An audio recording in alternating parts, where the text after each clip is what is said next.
Kabuhayan, ganyan kung ituring ng mga magsasaka ng Occidental Mindoro ang pagpapalayan.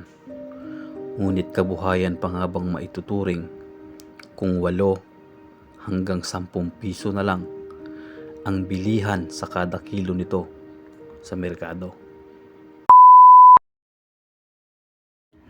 Magtanim ay di biro, maghapong nakayuko. Isang kantang Pilipino na nagpapahiwatig kung gaano kahirap ang pagsasaka. Isa lamang ito sa sakripisyo ng mga magsasakang Pilipino na kinakaharap sa ngayon.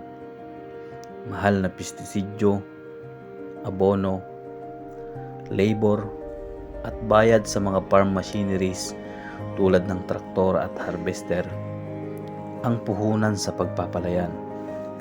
Kung susumahin, aabot sa humigit kumulang 50,000 piso ang mga ito sa isang ektaryang sakahan.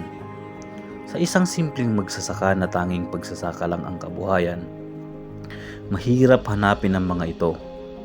Kaya naman, karamihan sa amin ay umaasa sa utang.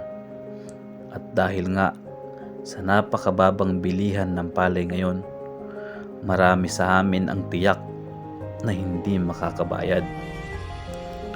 Ang higit na puhunan ng mga magsasakang Pilipino ay hindi lang tungkol sa pera, kundi ang pagod, sakripisyo, at ang pangarap na kahit konti ay umangat kami sa laylayan.